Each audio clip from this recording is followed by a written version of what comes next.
sekitar 120 triliun pemerintah harus sediakan untuk biaya penyelenggaraan ya? pemilu.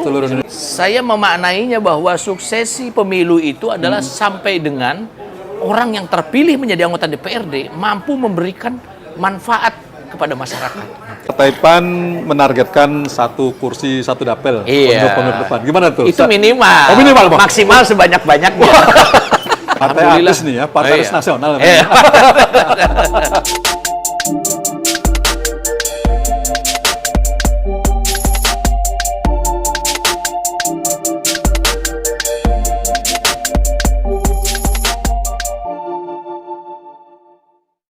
Assalamualaikum warahmatullahi wabarakatuh. Salam sehat dan tetap semangat. Para pemirsa dimanapun berada, kembali bertemu bersama The Leader dengan saya Yoyon Indrayana.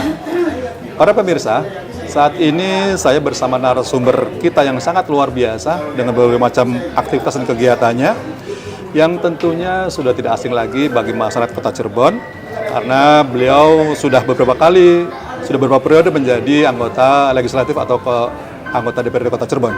Ketua DPD PAN Kota Cirebon, Bung Dhani Mardhani SH.MH. Assalamualaikum warahmatullahi wabarakatuh. Alhamdulillah. Sehat ya Bung ya? Sehat. Alhamdulillah. Oke, Bung Dhani. Selain sebagai anggota legislatif, saya dengar Bapak juga banyak kegiatan-kegiatan yang bersifat sosial kemasyarakatan lainnya. Bahkan saya dengar juga jadi pendakwah ya Pak ya? Luar biasa ini. Iya. Barangkali bisa ceritakan sedikit Pak tentang kesibukan Bapak belakangan ini. Iya, Alhamdulillah. Selain saya juga sebagai anggota DPRD Kota Cirebon, selaku Ketua Komisi 1 DPRD Kota Cirebon yang membidangi tentang hukum dan pemerintahan, Bung Yoyon. Saya juga Alhamdulillah aktif di beberapa kegiatan keagamaan, kegiatan sosial ya. Selain juga saya tentu memiliki kesibukan sebagai Ketua Partai Amanat Nasional. Nah, Alhamdulillah saya juga dapat kepercayaan dari keluarga besar Kesultanan Kanoman untuk menjadi sekretaris Dewan Kemakmuran Masjid Pusar Bumi. Wes luar biasa. Nah, yaitu yang berada di Gunung Jati. Gitu. Dan mudah-mudahan ini bisa menjadi bagian ladang amal saya lah untuk amin. nanti di akhirat kelak. Amin. Amin. Luar biasa ini. Oke, Bang Dhani. Untuk sampai pada tahapan itu, artinya sampai menjadi ketua DPRD, ketua Komisi 1, kemudian juga menjadi ketua partai, salah satu partai di Kota Cirebon ini kan pasti prosesnya tidak ujuk-ujuk ya. Iya. Artinya ada proses yang harus Bapak lalui, atau Bung Dhani lalui. Nah, barangkali boleh Bung Dhani ceritakan untuk pengalaman buat teman-teman muda lainnya, Bung Dhani. Bagaimana sih perjalanan karir Bung Dhani ini? Barangkali dari sejak kapan? Sekolah atau apa? Ya memang saya sejak sekolah sangat gemar sekali ya mengikuti berbagai kegiatan organisasi. Baik itu kegiatan OSIS, kemudian pramuka, di mahasiswa juga saya mengikuti banyak organisasi kemahasiswaan, aktif di Senat, kemudian juga aktif di Himpunan Mahasiswa Islam.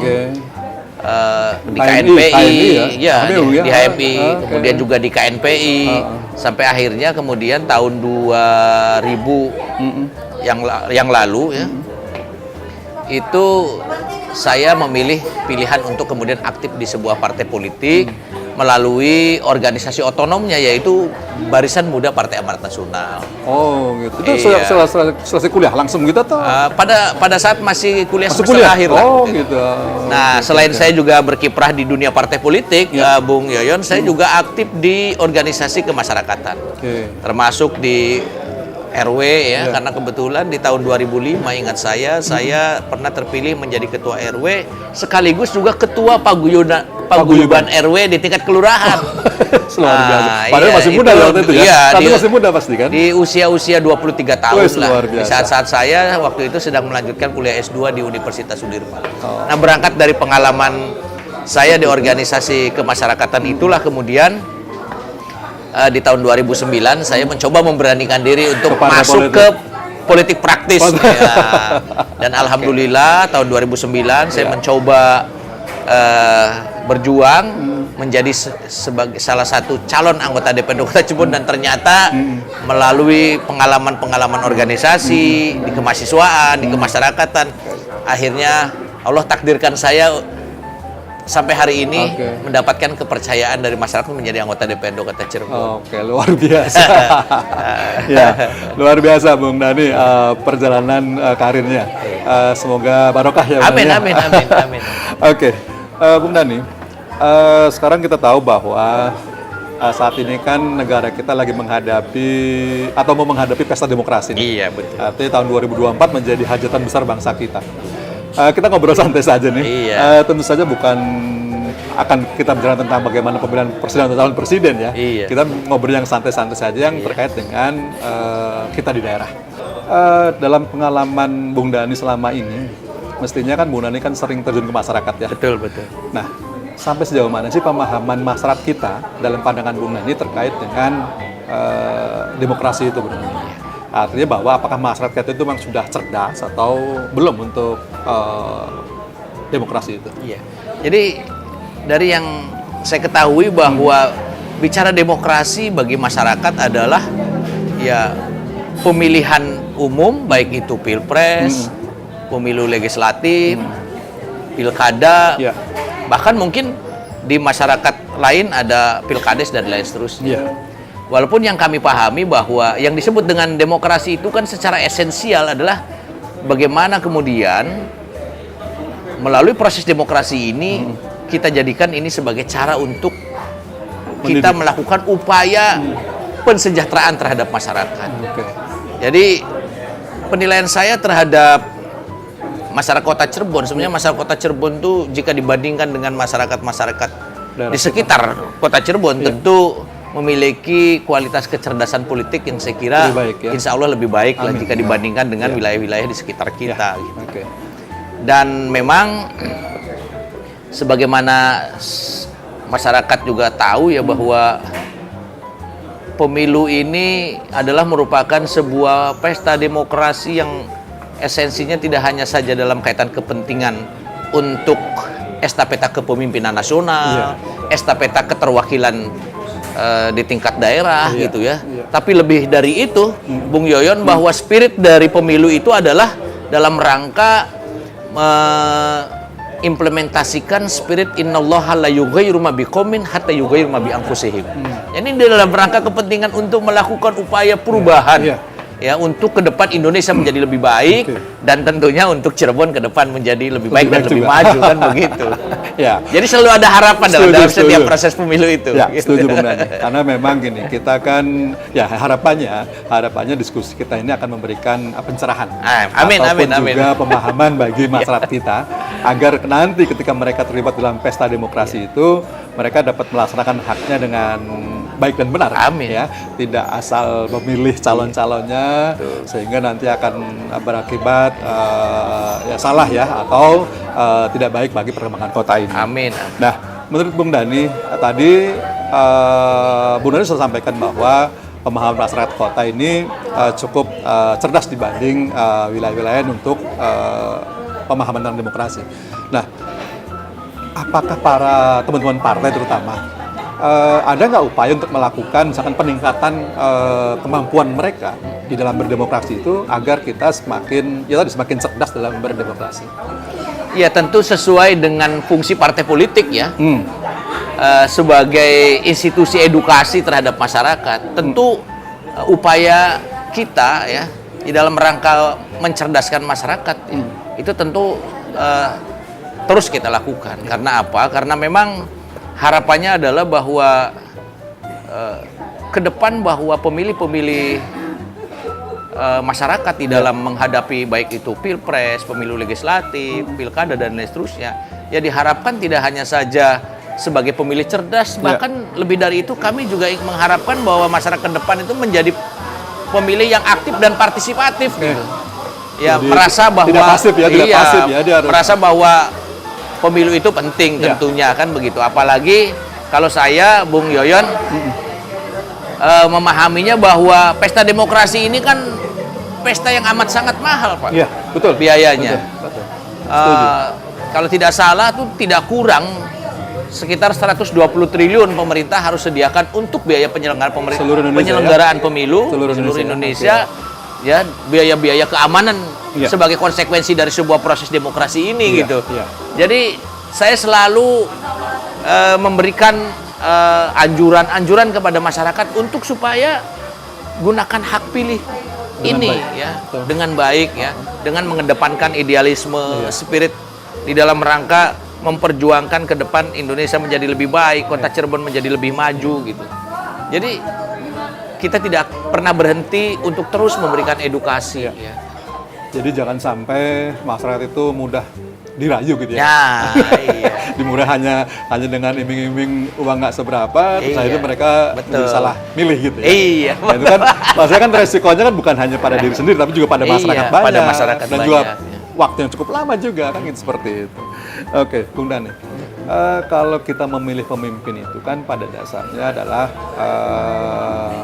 bagaimana agar harapannya adalah agar para pemimpin itu mampu memberikan atau memecahkan atau memberikan solusi bagi masalah-masalah yang ada di kota kita khususnya. Nah, dalam pandangan Bung Dhani, ya setelah lama berkecimpung di dunia legislatif ini, sebenarnya apa sih yang menjadi masalah utama kota ini, Bung? Ya, pertama bahwa saya orang yang memiliki faham bahwa prinsip dasar kepemimpinan itu adalah melayani bagi kaum yang dipimpin. Ya. Jadi sayyidu qaumin khodimuhum. Jadi pemimpin itu adalah pelayan bagi kaum yang dipimpin.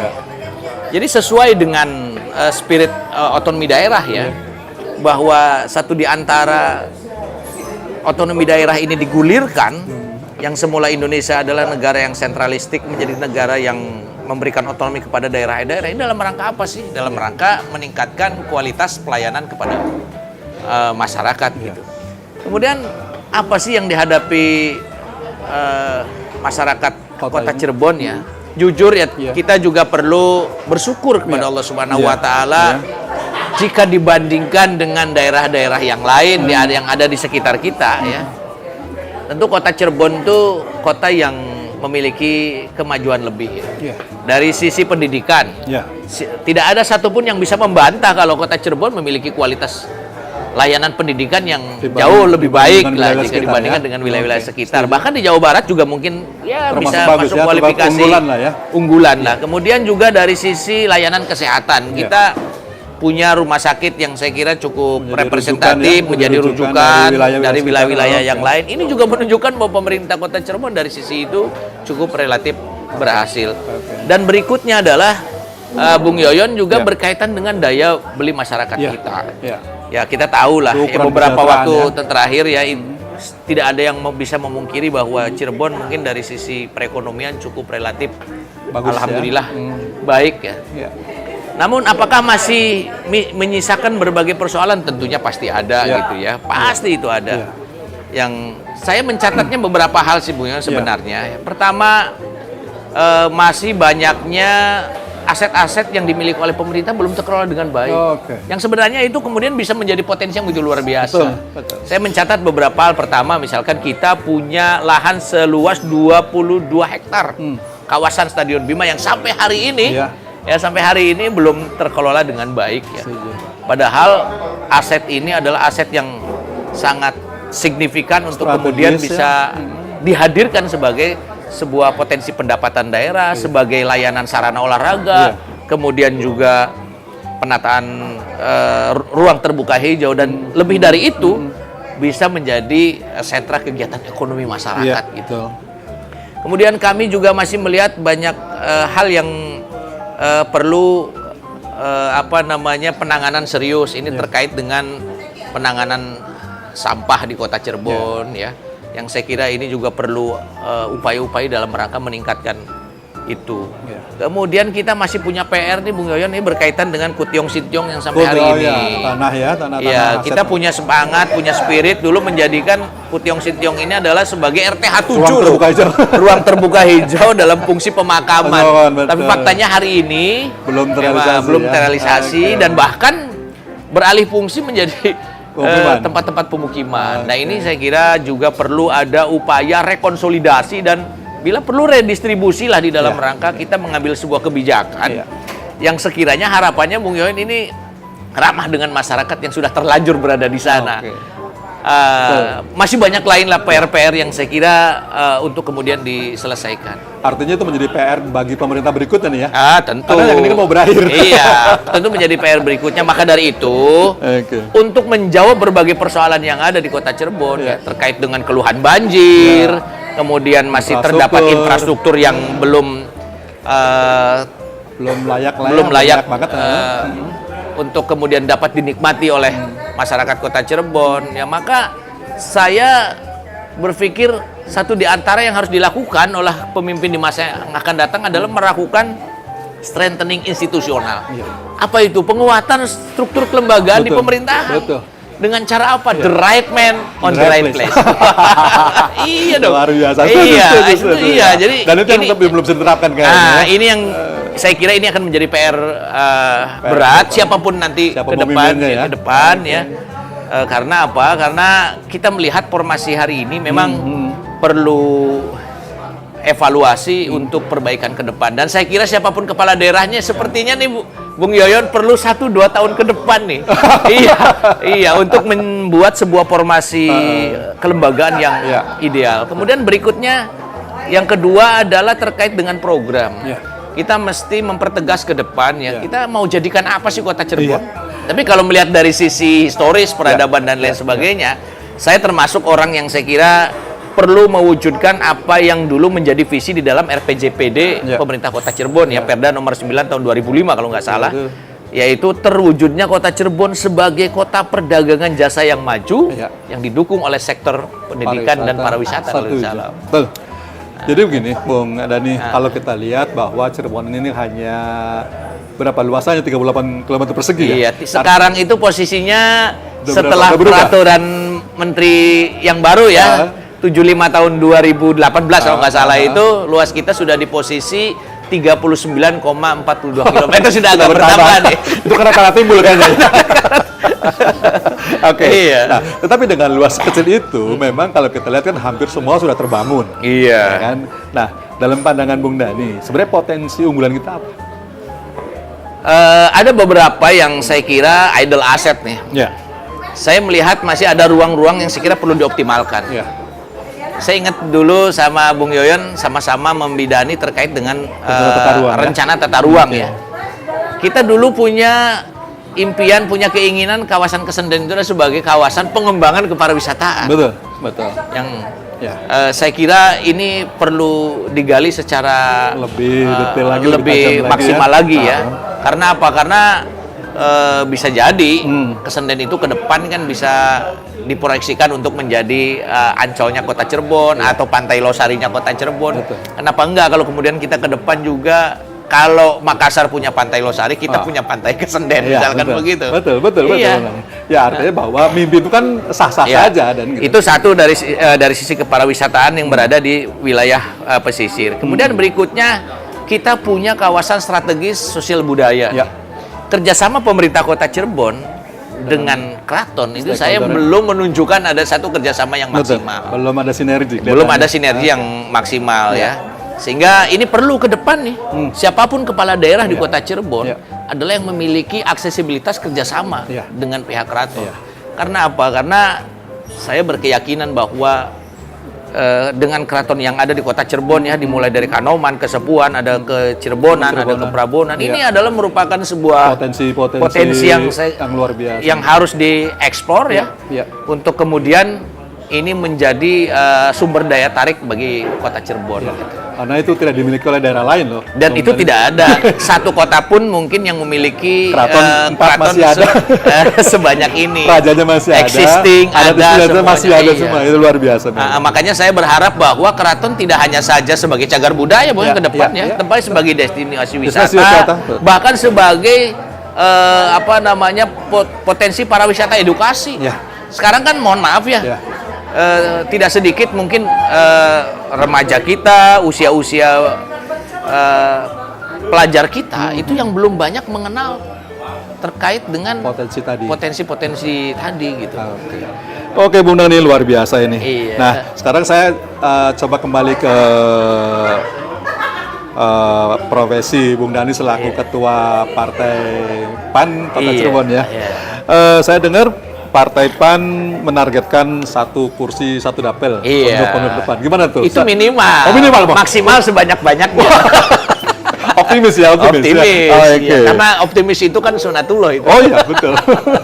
Nah, kalau begitu mestinya Bung Dani sudah menyiapkan langkah-langkah ya atau strategi-strategi apa yang sekiranya mencapai target itu. Ya, pertama strategi yang kita lakukan adalah pola rekrutmen bakal calon anggota DPRD ini kita jauh-jauh hari. Ya. Jadi alhamdulillah pada saat itu launching kita di dalam merekrut calon anggota DPRD ini kita lakukan sejak tahun 2022 yang lalu. Dihadiri oleh ketua umum, kemudian oleh ketua DPW, Teh Desi Ratnasari mungkin tahu ya. Tahu lah. Desi Ratnasari dan dihadiri oleh beberapa tokoh-tokoh lain yang ada di Partai Amanat Nasional gitu. Terus kemudian berjalannya waktu, alhamdulillah. Partai nih ya, Partai Nasional. Nah, dan alhamdulillah ternyata cukup dari proses rekrutmen bakal calon anggota DPRD ini ternyata saya juga tidak menduga kalau Partai Amanat Nasional ini termasuk partai yang diminati dari berbagai kalangan. Ada yang berlatar belakang pengusaha, ada yang berlatar belakang aktivis, ada yang belakang profesional, ya. Terus kemudian bahkan termasuk juga para aktivis-aktivis ormas. Ya. Nah, ada satu potensi yang kemudian kami rekam ya, yaitu pemilih milenial nih Bung Yoyo. Iya, betul. Iya, ternyata ternyata pemilih milenial itu lebih kurang sekitar 60%. Nah, kemudian saya juga pernah ditanya ya beberapa kesempatan oleh teman-teman media, bagaimana langkah-langkah PAN itu untuk kemudian mendapatkan dukungan support dari kelompok milenial. Tidak ada lain strategi yang saya lakukan adalah dengan menjadikan kelompok milenial ini sebagai bakal calon anggota DPRD. Maka di kami itu ada salah satu calon anggota DPRD itu yang usianya baru 22 menginjak 23 tahun.